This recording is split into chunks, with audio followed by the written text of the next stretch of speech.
everyone. Hey, Aaron. Hey, how's it going? I'm doing well. Hello, everyone. My name is Tyson, and this is episode 14. I am one of your hosts alongside with Aaron. And tonight's episode is going to be awesome. But first, I want to ask everybody, where are they from? And if they can type in the chat, because I would love to see, me and the team just love seeing where everyone's from. And we're going to put it up on the screen real quickly so we can all see. Part of my highlight, just knowing that we're reaching people across the world and that people across the world have the same sort of struggles. It kind of brings us all together. So it's really neat to see where everyone's from, and welcome. We're in Canada, in case anyone doesn't know that. Mm-hmm. Yeah, and coming together think about it. We're all coming together tonight for this 1 hour to come and all be together. And wow, look at this. We got Washington State. Oh, here we go. We got New Jersey, New York City, Texas, right?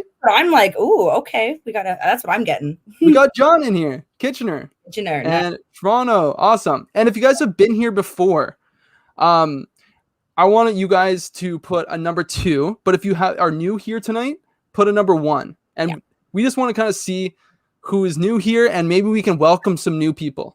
We always love new people coming in, but we also want to see some returning people. I love those people too. Oh my goodness, share some more of these places that are coming up. Yes, Colorado. Love Doug Dane. We do too. Amazing. We got Kitchener. We got Los Angeles. I love this next one. The Embassy of Trinidad? Embassy of Trinidad and Tobago. Ooh. Beautiful. Brantford. Woo, Brantford.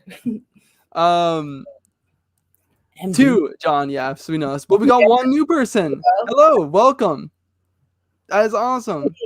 And welcome back to everybody that's been here. Thank you for coming back. We love that you love it, and your feedback and your support is always appreciated. So I'm excited for another amazing night tonight. We were just talking to Doug behind the scenes, and it's a really, really good show lined up. So I'm excited. Yes.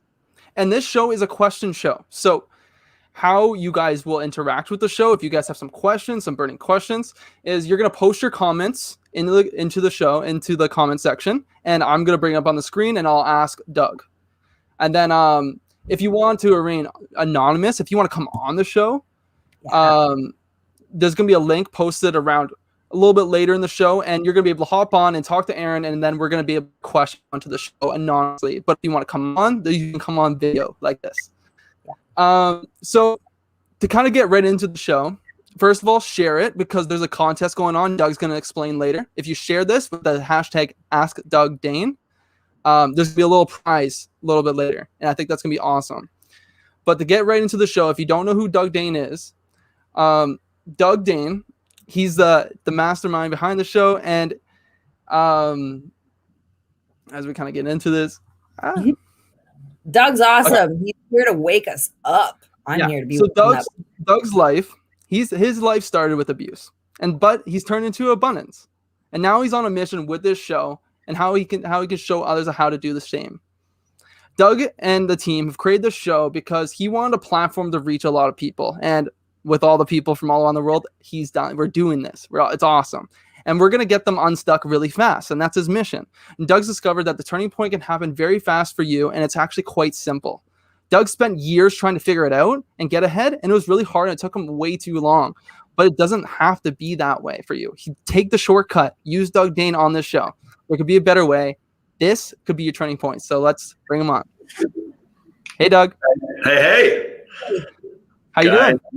I'm doing great. 14 times in a row, huh? 14 times. Wow. That's pretty amazing. So it's pretty awesome, eh? 14 times we've came together to all sit here for the hour on Thursday night to get better. I love Thursday nights. It's cool to see people from all over the place too. So if you're watching the replay, same thing. Tell us where you're from. If it's first time, type in a 1. If you've been here before or watched a replay before or live, whatever, put in a 2. And throw in a replay. Lillian, how are you? I saw Dolly. My friend Dolly's on here. Dolly is the best. Wow, South Korea. Yeah, and Sung Jung, that's her first time, or his. She. Anyway, welcome is my point. First time Tell here. with the hat on. That there's a small little picture in the bottom left-hand corner with a toucan. Mhm. All right, well let's start. Hey, I thought of something. Maybe you guys could help us out. We want to make it easy for you to ask questions and engage. So obviously you can put comments in Facebook or YouTube, wherever you're watching, and obviously you can put your questions in there. We're going to ask you to give us some questions. We always have questions submitted in advance. We're going to go through those. But I think in those texting tools where you text question to 65293 or whatever. They have them in church and all kinds of different things. Would you guys like that? Would a text tool where you could text your question in? And that's more for the people that want to remain anonymous, or maybe just even if you're on Facebook or YouTube, you'd rather do it that way. Just give us a yes if you like the idea of a texting tool. We've been just talking about ways to make it easier for you to ask questions. So if you're watching the replay, you're live here, and you think a text tool, I think you know what I'm talking about. I hope I'm explaining it properly. Anyway, let us know if that would be good for you. We'll maybe give that a try sometime. All right. Well, listen. Tonight I'm going to be talking about the 6 rules for a winning self-image. And people, they're stuck in an emotional prison, and it's a case of a mistaken identity. Through their upbringing, people became convinced of who they aren't, and it caused them to drift in life, searching for the answers to what's causing the feeling inside that makes them feel less than they are. So it's time to learn the truth. You're in a prison of your own making, and you think you're guilty, but you're not. When you find the winning self-image inside, you'll break free and start living the way that you really want to live. So before we get into it, we're going to drop a link for a freebie. So every show now, I'm creating these freebies, just things like tips and tools and things you can use. So Tyson or Larry's going to drop the link into the freebie. So last week we were talking about the laws of thinking and living. And so we're going to drop that link. So grab that right now if you want, and just put in your email address, and it'll flip you, or at least grab the link, and you can do that after. But click on that and grab that, and we'll remind you about that later on in the show. And as Tyson said too, if you guys can share this, we'd really appreciate it.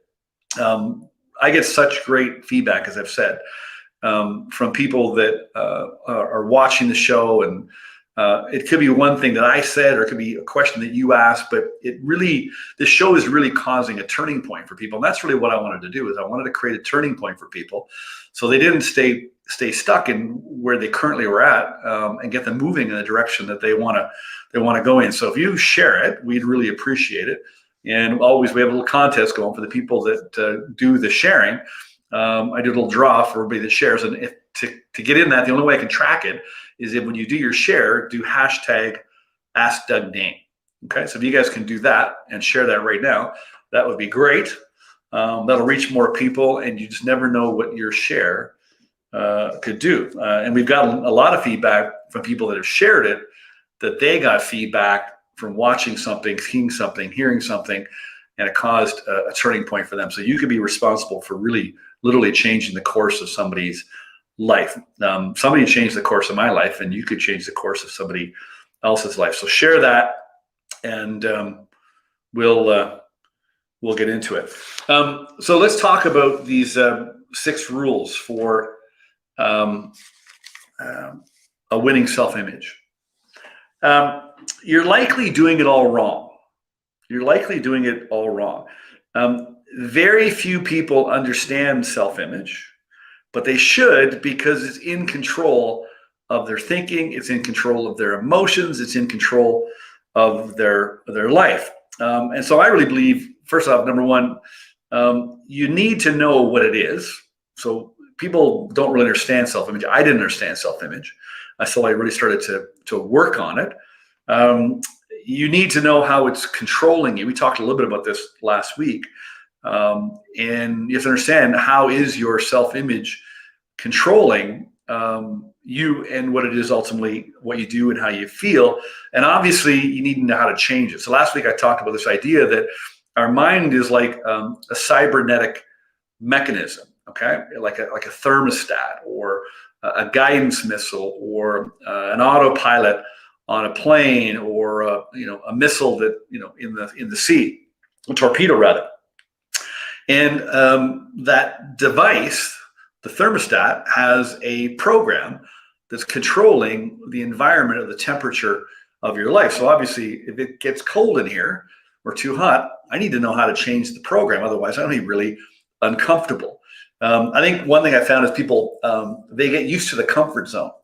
And they don't like it very much, but their perception of how difficult it is going to be to change it seems a lot more uncomfortable. I was texting somebody earlier, and they're saying like they're struggling and they're working really hard at it. I said, it doesn't have to be hard. If you're trying to force this, it's not going to work. You have to understand this, and then you let it work.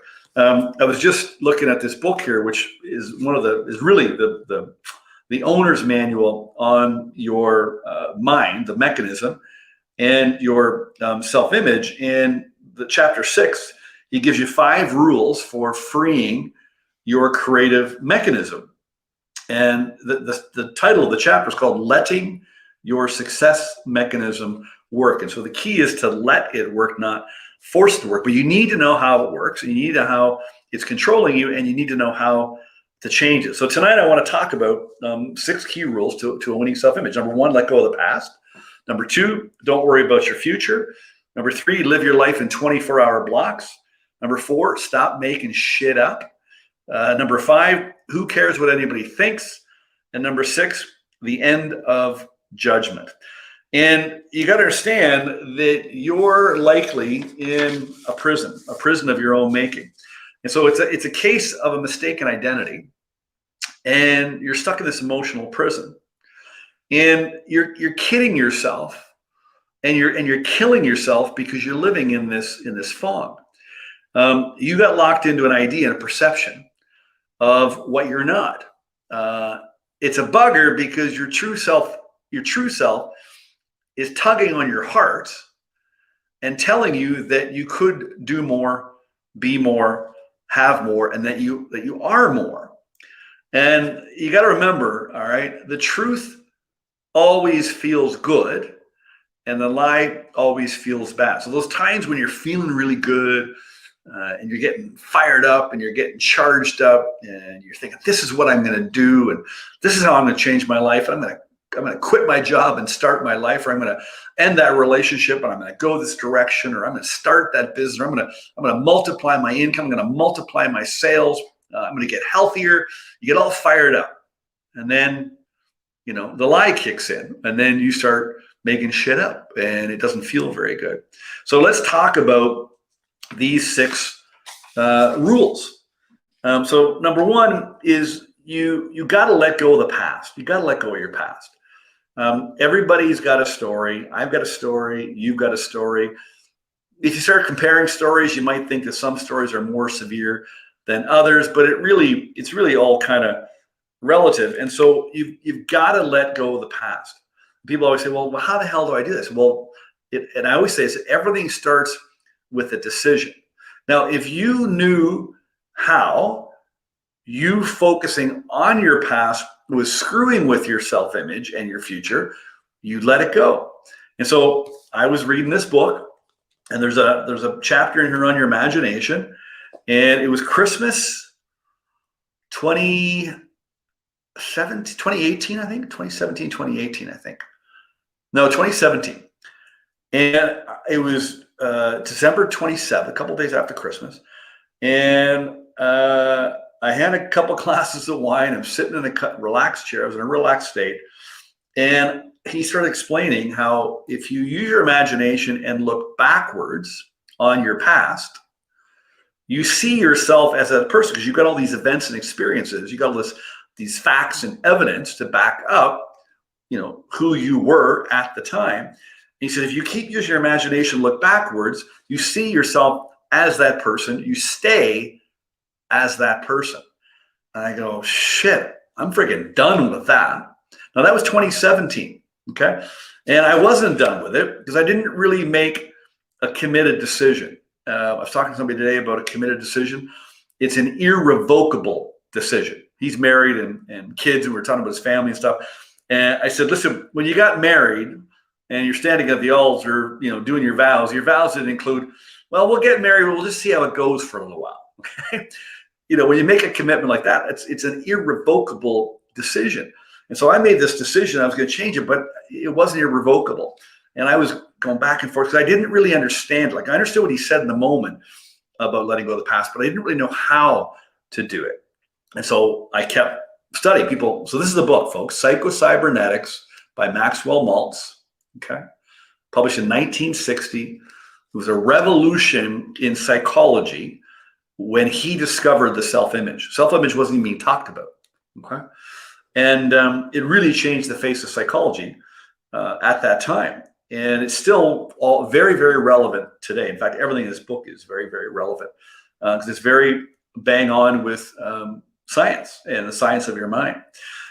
So you got to let go of the past. And every time you talk about the past, every time you think about the past, every time you mention the past, if there's any negative association, any negative thoughts or any negative feelings towards that, you're toast.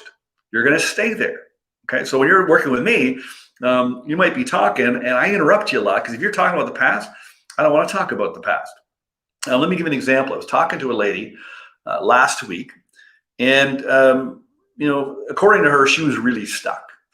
And she'd been stuck for quite some time. I'm not going to waste any time right now on her story, but suffice to say, she had some difficulties between the ages of 20 and 30. And we got talking and I kept asking her, what does she want? And she wanted to keep talking about her story. And I said, I don't want to hear your story. I don't need to hear your story. It's not relevant. Your past is not relevant to what you want to do. Your experience is not relevant. Your education is not relevant. Nothing is relevant to where you want to go. But then, so we'd go a little bit further in the conversation. Then she'd go backwards. She goes, well, hang on, let me explain. I don't want it. And I kept cutting her off and kept cutting her off. Anyway, she sent me this text the next day. She goes, it's unbelievable how quickly you reset my thought patterns from our conversation today. You wouldn't let me look back or identify with anything. Thanks for the kick in the ass. I needed that. I've never had anyone be able to help me in such a profound manner so quickly. You made me realize a lot, like a lightning bolt. You're definitely a profound catalyst. Thank you for being a strong and inspirational example of succeeding beyond the depth of our traumas. The rose that grew from the concrete, you are appreciated. Now, I'm reading that not to impress you, but to impress upon you that if you let go of the past, you can free yourself so freaking fast. I checked in with her for a few days in a row to see how she's doing, and I've got her reading a book, The Four Agreements by Don Miguel Ruiz, and I asked her, so what did you get out of it? And anyway, she wrote me a bunch of stuff here, and she said, listen, bottom line, do your best, have courage, create strong boundaries, no self-judgment or guilt, learning to trust myself again and the power of my intuition, learning to forgive myself and see myself in God's eyes instead of my story. These are the main things I've been working on daily. I've seen drastic improvements already in the energy and script of my days and catch myself anytime I slip. Thanks again, Doug. You rock. I do frickin' rock, actually. And I'm not saying that you could just listen. I've just studied really hard to figure out what was holding me back. Because I was really stuck and it was very frustrating. It was very hard. It was taking a long time. And so I wanted to go on this mission to figure it out because everybody else asking me how I did it and I couldn't explain to you how I did it. So number one, let go of the past. Number two, don't worry about your future. Okay. So when you're worrying about your future, that's the root cause of your anxiety. All right. When everybody says, I'm suffering from anxiety, I go, you're worried about the future. He goes, yeah, you're right. Well, that's what anxiety simply is. All you're doing is getting anxious about the future. And you have no idea what's going to happen. You have no idea what's going to happen an hour from now or a day from now or a month from now. And 80%, 70 to 80% of your worries never happen. They don't even come close to fruition. And so we waste all this energy worrying. Now, why do we do that? Because we were taught to do that, right? You didn't worry when you were little, right? You learned to worry. You watched your parents worry, and they got you to worry. They planted ideas in your mind. You go, well, I'd be worried about that if I were you. And so you just simply learn to worry. So you got to make a rule that you're not going to worry about your future. which leads to the third rule. Make up your mind that you're going to live in 24-hour blocks. Now, I love the way he put it in this book here. This is in chapter 6, letting your success mechanism work. He says here, where is it? 5 rules. Oh, here it is. Listen to this. Okay, your creative mechanism, he's talking about your mind, cannot function or work tomorrow. It can only function in the present, today. Make long-range plans for tomorrow, but don't try to live in tomorrow or in the past. Creative living means responding and reacting to environments spontaneously. Your creative mechanism can respond appropriately and successfully to present environment only if you have your full attention upon the present environment and give it information concerning what is happening now.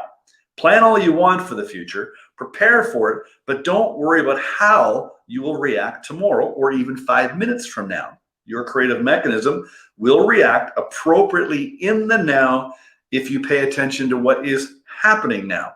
It'll do the same tomorrow. It cannot react successfully to what may happen, only to what is happening. And he quotes Dr. William Osler, who says, begin to live your life in 24-hour blocks, neither looking forwards or backwards.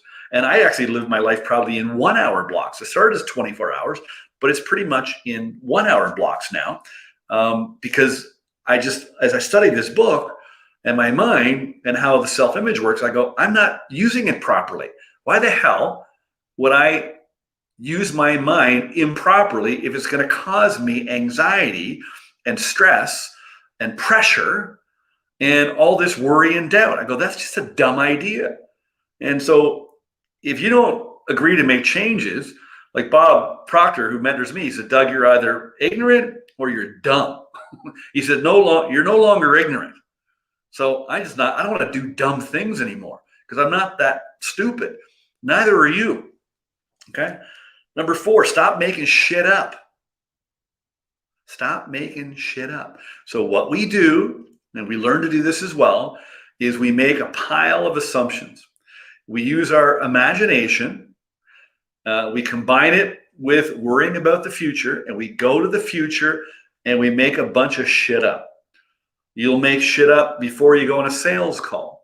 You'll make shit up before you go to a presentation. You'll make crap up before you go into a conversation where there's a conflict between a friend or a coworker or a family member. You'll make shit up before you go to an event that maybe you're not comfortable going to. You make up all these things. You've heard that, when you assume, make an ass out of you and me. What you do is you create this needless drama with your imagination. Use your imagination against yourself, and you start making shit up. And it's usually negative. And so what does that do to you? Well, we talked last week is that your thoughts create emotions, feelings, okay?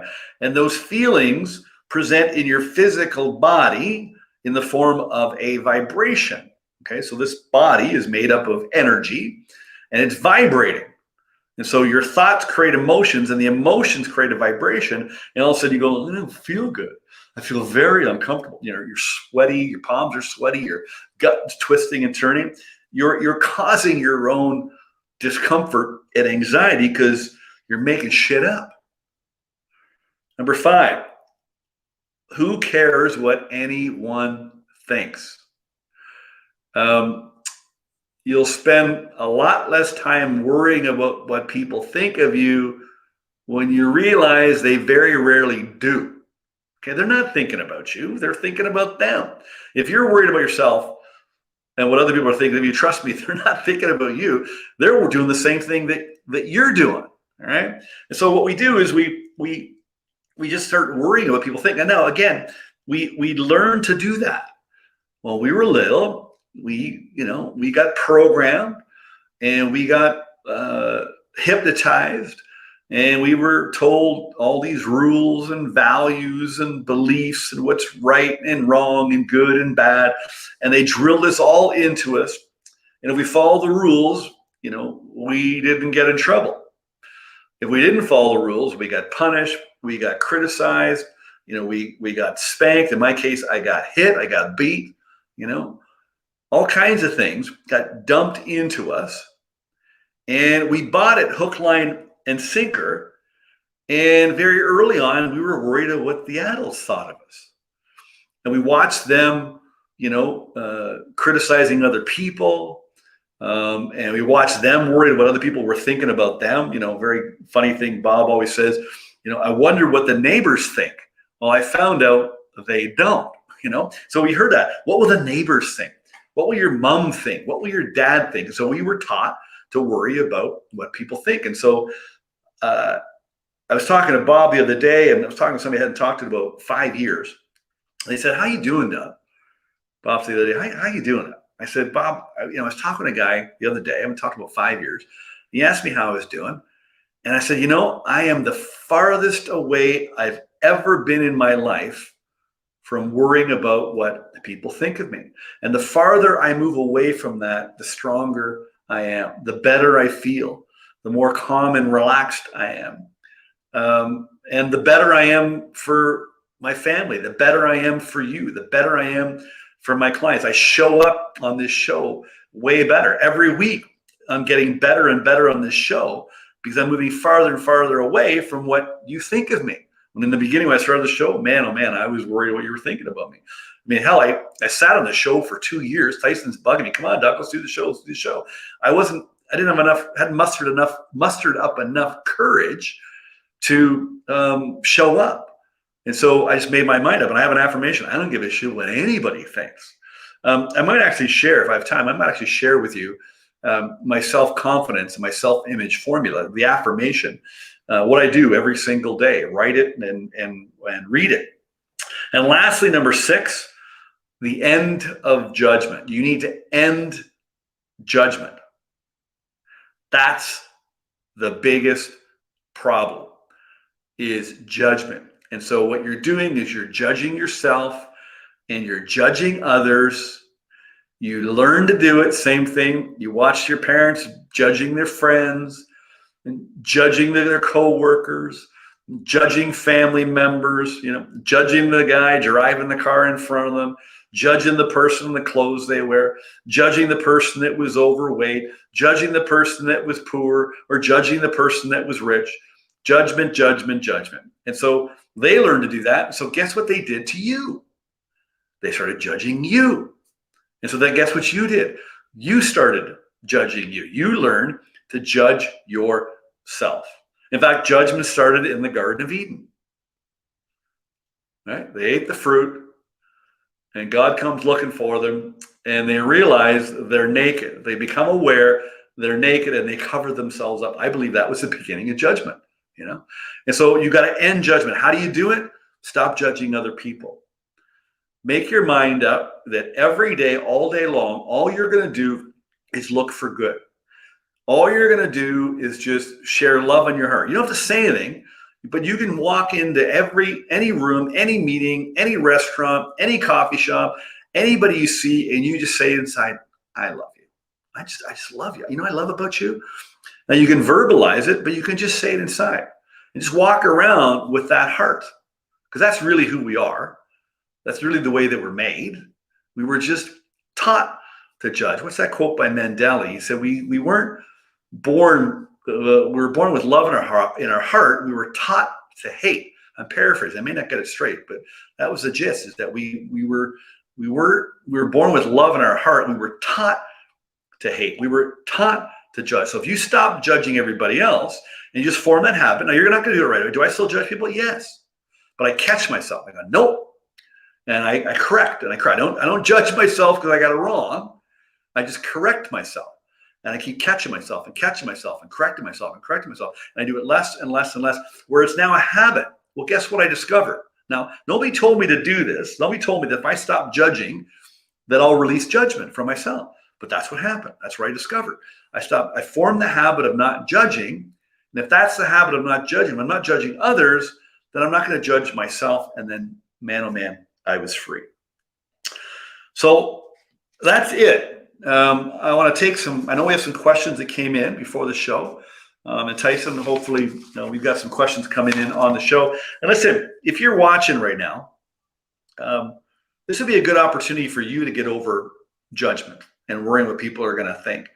it'd be cool for you to come on and ask a question or get some help. I know what I was like. I was the guy in the audience at the events or the speakers or the keynote of the presentation, and I wanted to go up and shake the speaker's hand. I wanted to congratulate him or her on a good job or how it impacted me. But my palms were sweaty, my hands were shaky, and I just didn't feel very good about myself. I was worried about how I was going to sound or what I was going to think. And man, oh man, these people really had a profound impact on my life. So don't be that guy. I was that guy for friggin' 30 years, way too long. So if you want to come on. At the very least, throw a question in the comments, or grab the link to get in backstage, and you can have a private chat with Erin, and you can ask your question there, and then she can bring it on the show, and you can remain anonymous that way. So let's do some questions, Tyson. Yeah, right away. So what you were just talking about, judgment. Lily is asking, judging and criticizing go hand in hand. Is that something you want to touch on? Yeah, I mean, of course it goes hand in hand. So basically, if I was to kind of break it down, I'll give you an example. Here's an example where I corrected myself. Pretty simple example. Eden and I were driving home from school today, and all of a sudden, a car slowed down in front of me. I couldn't see why. And then there was another car that slowed down in front of them, and all of a sudden they just pulled off the side of the road, and the car in front of me wasn't moving, and I couldn't figure it out. There was no oncoming traffic. I go, what the heck's going on here? And so all of a sudden, the car in front of me went around. There was a pylon that I must have fallen off a truck or something, but it was in the middle of the lane. And the car in front of me went around, and the car in front of them that pulled over, they ran out in front of me, and they grabbed the pylon, and they threw it aside. But you should have seen the look on her face. It had looked like she was angry. She was doing good, but it almost looked like she was angry about it. And so Eden and I said something, or Eden said something, I said something, and I said, gee, she looked a little bit angry at doing good. And so I was judging her face, and I caught myself. Now, so your judgment comes from your perception. Okay, you see somebody, you hear something, you read something, whatever. You're judging me right now. Okay, that comes from your perception, which is ruled by this mental program, your paradigm, this viewpoint you have. And then from there, it triggers your thinking mind, and you think, and you come up with an idea, and it's generally a criticism. Oh, what the hell's wrong with her? She's freaking angry, and she's doing good. And I could have went on, Eden, I could have went on and on and on and on about that person. And that's what people do. So judgment comes from perception. It creates an idea, a thought, and then you become critical. Awesome, Doug. That's amazing. And then the follow-up, a question from Nadine. What's your thoughts on overwhelm? On being overwhelmed, maybe? Right? Yeah, you know what? That's such a good question. I was talking to somebody today. We were doing a video meeting, and they said, do you ever get frustrated? You seem so calm all the time. Do you ever get frustrated at things not going fast enough or going your way or anything like that? I said, I used to, but you know what? I don't anymore. He goes, well, how'd you do that?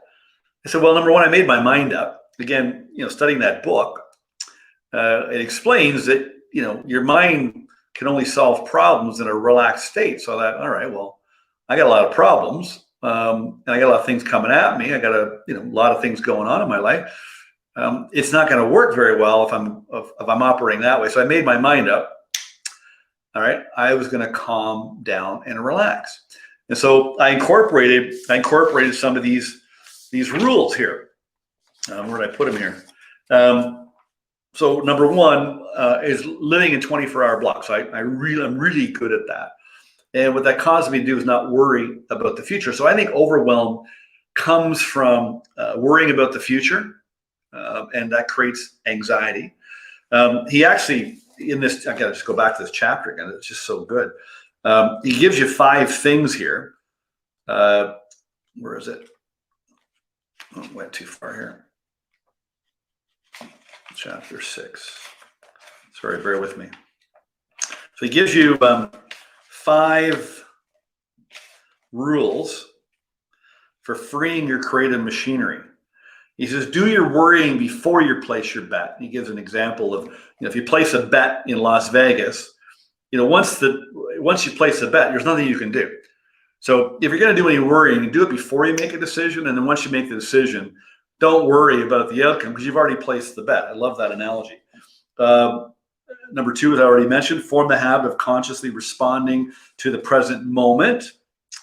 Number 3, try to only do one thing at a time. We've got locked into an idea that we can multitask. You can't multitask. You think you can. That's just a belief you have. But you can't multitask. So that would cause some overwhelm. Sleep on it. So I sleep on problems all the time. I have naps all the time. If I'm facing a problem or a challenge or I'm trying to solve a problem or come up with an idea or whatever, I'll go lie down and I relax. So he says, sleep on it. If you've been wrestling with a problem all day without making any progress, try dismissing it from your mind and putting off making a decision until you've had a chance to sleep on it. That's probably where our parents picked up. Let me sleep on it. And number 5, relax while you work. And so I think the overwhelm comes from, primarily, I think for most people, overwhelm is the anxiety that they create by worrying about the future and making shit up. That's the primary root cause of anxiety for probably 95% of the population. They're worrying about a future outcome and they have no idea how it's going to happen or what's going to happen. So Awesome, Doug. So we have a special guest in the back who decided to come on the show, and I'm just going to bring him on. Okay? Sure. Awesome.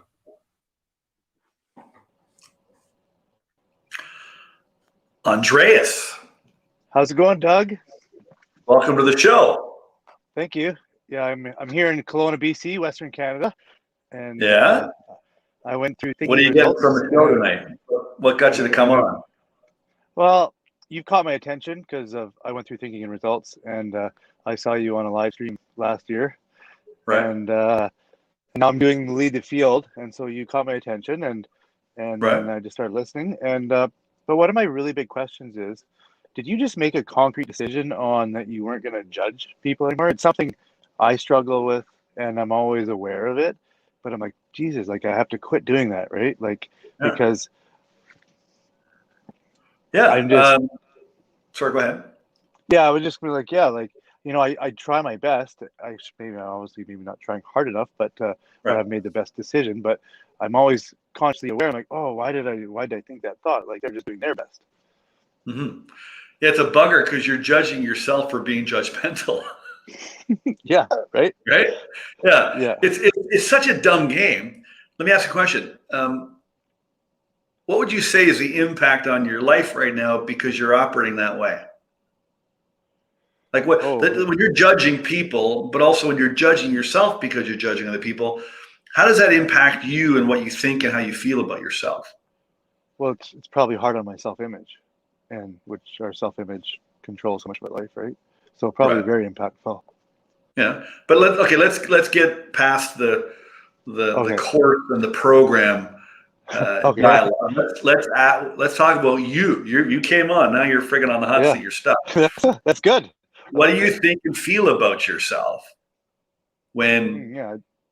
I didn't ask you how does it impact your self-image? But what do you think and what do you feel about yourself? How do you look upon yourself because you're doing this? Yeah, I don't. You feel like shit. Yeah, you feel like shit. I don't feel very good, right? Yeah. What do you tell yourself? Just like why did I do that? Like, why, and I'm always, why did I do that? That's what I ask myself a lot of times. Why? Yeah. Can I give you a tip? You can give me as many tips as you want. Okay. Stop asking questions about yourself that begin with the word why. Okay. Because that implies there's a problem. I got that. I had a guest on my show, Rita Vanderstraight, an amazing lady. She was on talking about parenting. And she gave me that tip. She gave me some amazing, very simple tips that just really sunk in. So don't ask, why am I doing that? You can say, what's causing me to do that? Where did I learn to do that? Stuff like that. Who's it hurting the most in your life? Myself. Yourself. Okay. Yeah. And that would impact Because- a lot of things. It could impact your income, could impact all kinds of things. Mhm. Right. Yeah. Okay. Yeah. Okay. That helps a lot. Thank you. Well, so listen, you asked the question, did I make a decision? Yes. Yeah. You know what? I got so sick and tired of myself. I was so, it was interesting. I had a lot of conversations with myself. You know, I'm talking, he's listening. Anyway, Yeah. I thought I was going crazy. I probably was. So I just got fed up with the dialogue I was having with myself. You know what else I discovered? We're terrible listeners when we talk to ourselves. Okay. So, you know, Mhm. and so I just got sick of it. I thought, I'm so freaking sick of this. I'm done. And sometimes that's what it takes. You know, it just takes you to get to a point where you go, enough is enough. Now, prior to that decision, though, I had been learning about all this that I'm talking about and how it worked, but I hadn't really put it in place. And what I was looking for at the time, and this was the turning point for me, at the time is I was looking for forgiveness. Because one of the reasons I was shooting on myself and judging myself so much was because where I came from and the mistakes I made because of what happened to me. And I was very judgmental. I was filled with guilt and regret. And I really just kept beating myself up and beating myself. So I went looking for forgiveness, and I found it in God. And I wasn't religious. I didn't grow up with any sort of, you know, religious background like that. Yeah. And a friend of mine introduced me to God and said, you should have a conversation with him. Start talking to him. So I started talking to him and I started, you know, having these conversations and you know, reading, you know, scripture and some books and things that my friends were introducing me to. Everything I kept reading was saying that I was forgiven. I didn't even know the difference between the Old Testament and the New Testament, but now I do. Yeah. Yeah. And so the old way was, I guess we probably should do the same thing. We've got this Old Testament and there's a New Testament, a new covenant. So the Old Testament were all the rules. Yes. And then God came along, sends Jesus down, gives up his only son, and you're forgiven, and leaves behind the Holy Spirit, and you're good with God. I go, shit, I should just adopt that idea. And so Right. I go, that makes a lot of fucking sense. That makes a lot of freaking sense, you know? And so I forgave myself really fast. Now it took me a long time to get to the point that I understood it. And then when I got it, I go, I'm forgiven. And so I forgave myself. And I had to do it over and over repetitiously for a little while. And I've got a couple tips for people. We wrap up here of what you can do. And so that was the beginning. And then, and everything I was reading too in scripture was about, you know, love thy neighbor as you love yourself, or love people the way you want to be loved. I was watching a movie it was on Netflix, called The Son of God. It was about the crucifixion. And at the end of the movie, I was weeping because when Jesus died, like I felt like I lost my brother. I was so involved in the movie and the actor. And when I got off Netflix, off television, I wrote in my journal, like, I'm going to act like Jesus and love like Jesus. And I read that every day, and I say that every day, because that's the way I want to operate. Do I operate that way? No. But that's the way I strive to operate or aspire to be, you know? And so I started doing that. And I got this idea. I started to see where judgment came from. And I go, I'm going to end judgment. And it started by me ending judgment with other people. And that's what Jesus said. Just, you know, there's a scene in the movie where the prostitute's being stoned. And I don't know how the scripture goes, but he who casts the stone or something like that, be the first to cast a stone. I can't remember what it is. But basically, you know, if you haven't sinned, then throw the first stone. Well, everybody drops their stones and walks away, right? And so that's it. That hit me really hard. And I just made my mind up. No, I'm done. I'm not going to judge anyone or anything. And that's part of my self-image affirmation. I don't judge anyone or anything. And I just keep saying that, and I keep reading it, and I keep writing it. And so it was back to the original, to your question. Yes, it was a decision. And I had to make the decision over and over every day, all day for a little while. But once I made the decision and kept making it over and over, it changed lightning fast.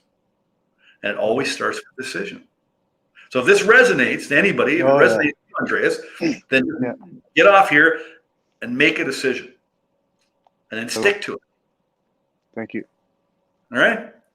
Awesome. Thanks for coming so up. much. All right, buddy. Yeah. Good. Thank you. Cool. That was fun. That was See? fun. If We Andreas actually have can someone do it, else. you can do it. Sorry? I said, if Andreas can do it, you can do it. Oh, totally. Yeah. Yeah. And it looked like it was resonating with a lot of people.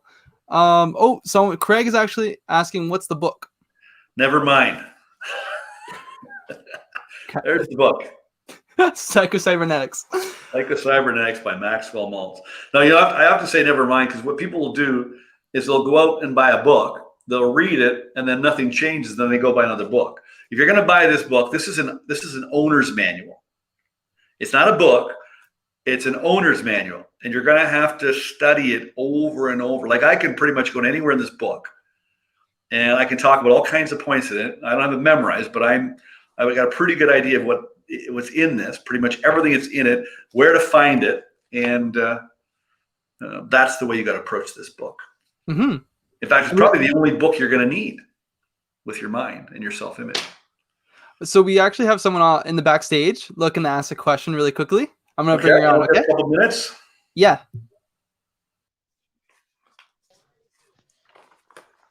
Hi, Hello, Doug. Nancy. How are you How are doing? you? I am It very looks well. like it's a brave new world tonight. We got 2 people on the show. 2 people. I know.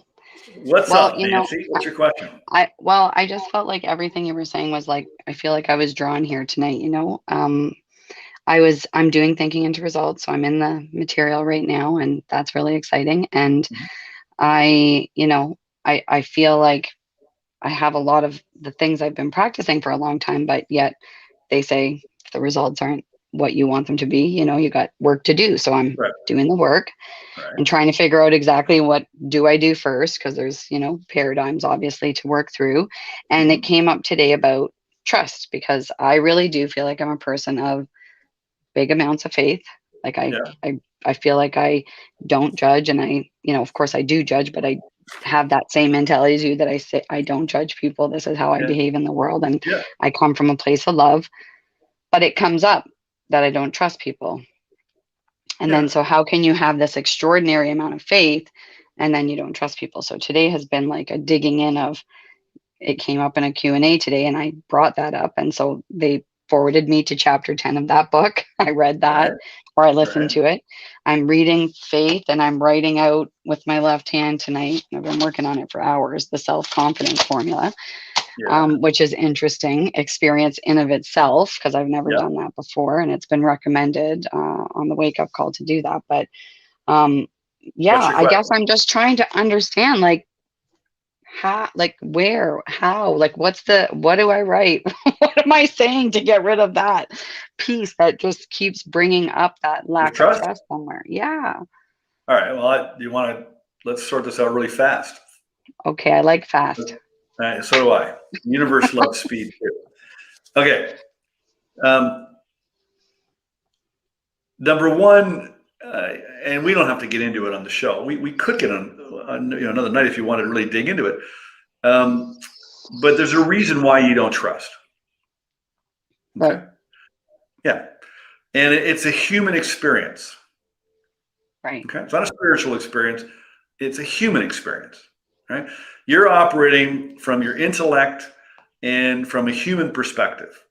The truth is, you're a spiritual being, and you're walking around in a human body. That's the truth. Those are the facts. But what we do, and listen, trust is a bugger. I had some real trust problems for a long, long time. And it's such a strong paradigm, it can show up once in a while. But then I started realizing, who can I trust? And I started to realize that I can actually trust God, you know? And I figure, and everything I'm reading about trusting God, and now this is not a show about God, folks, so don't misunderstand me here. I'm just sharing my own experiences, but I'm pulling something up on my phone. If I'm going to be able to do it or not, I won't be able to do it. I just figured everything I was reading is that I can trust in God. And God's got everything under control, so I don't have to really worry about trusting anybody else. What I decided to do is I'm just going to trust everybody, because I figure God's got it. And even if they do something to hurt me, you know, emotionally, physically, like I was hurt a lot, emotionally, physically, psychologically, all kinds of damage. But you know what? I'm still here, and I'm better than ever, and I'm getting better than ever, you know? So I just decided I'm just going to trust everybody. And he talks about the psycho-cybernetics. He goes, trust and then validate. Don't validate and then decide to trust. Just trust and then validate. So I trust people, and like still they burn me. But you know what? I don't care. I don't take it personally because it doesn't. Like I'm not going to get sick and die or anything. You're bright enough now. You're not going to put yourself in a position of harm. But what you're worried about is you're worried about your heart and you're worried about your soul. Michael Singer, Untethered Soul. Have you read that? Yes. All right. Well, you need to maybe I'm read it reading again. all the books. I got to read it again. Yeah, exactly. You just keep going through the material. Okay, well, here's the problem. People are buying all kinds of books and all kinds of self-help and going all kinds of webinars, all kinds of things. And most people are looking in the wrong places for the wrong information. Okay. Now, thinking of results. So if you don't know what that is, Nancy and Andreas mentioned, thinking of results is a system that I take my clients through, and consultants at Procter & Gamble, we take our clients through thinking of results. It's a goal achievement system. But underneath all that, we've got some mental junk that we've accumulated over the years. And you got to get rid of that. Now, you don't have to dig in to get rid of it. You just let it go. So Michael Singer, in that book, he said, listen, you untether your soul. Let go of the past. And let things, you remember he's talking about you're driving down the highway and billboards are going by and trees are going by and cars are going by. He goes, you just let it pass by. But for some reason, negative things happen to us and we hold on to it. We don't let it pass through, right? What's the analogy he used? How did he put it? Oh God, I'm going to lose it now. He was talking about how we want to hold on to things. Oh, bugger. I'll come back. I lost. I apologize. Anyway, I guess to sum it up for you quickly, I'd say just decide you're going to trust. Okay? Because your lack of trust is based on the past. It's over. That's like the number one rule. Don't look at the past. So if you feel like you are doing that, like say 90% of the time, but you're still, that stuff keeps slipping in, is it just a matter of like, okay, yeah, switching the thought? Like, is that all you're doing until one day it just stops coming up? So you're in the habit of looking at the past, and then when the thought comes up, you spend time with it. Okay, look real quick here because we got to wrap up the show. But in this book here, You Too Can Be Prosperous. Let me read something really fast here. Tyson, we have to make this show 2 hours, maybe. I don't know. Maybe I should ask people, do you want the show to be longer? Okay, chapter 6, tuning out. Okay, does a country fly 2 flags at the same time? Does a man wear 2 suits of clothes at the same time? Can he think 2 thoughts at the same time? Can he do 2 things at the same time? Can he look in 2 directions at the same time? Can he see 2 sides of a coin at the same time? Can he follow 2 ideas and get 1 result? No. He goes on here. What is it? 105, I think. We want you to understand that your power to tune into the good is in direct ratio to your power to turn out the bad. And so he likens it to a radio. What you got to do when that thought comes in, you got to tune it out. And if you tune it out, you're tuning into the good by law, because there's a law of opposite. So the thought comes and goes, no, you tune it out, and then the good shows up. Because in law of opposites, if there's a negative in the space, the positive has to be in the same space.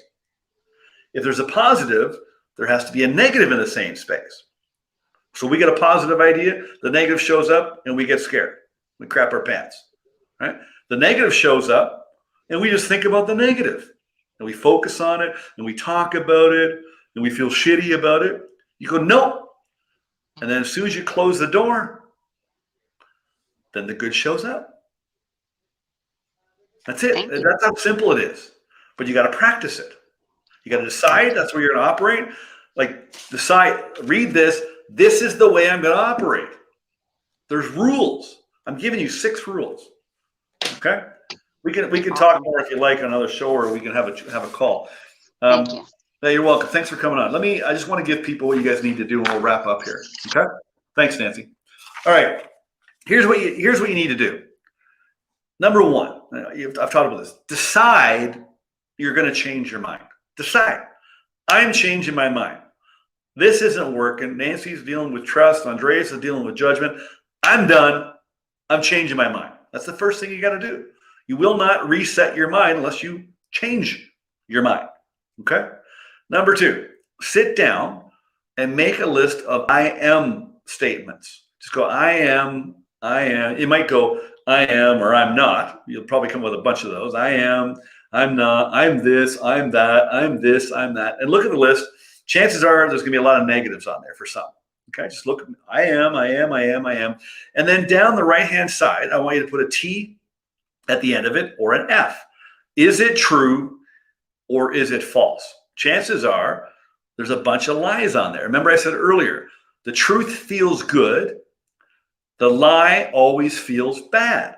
And so if you write out a statement and it feels bad, it's a lie. If you write out a statement and it feels good, it's true.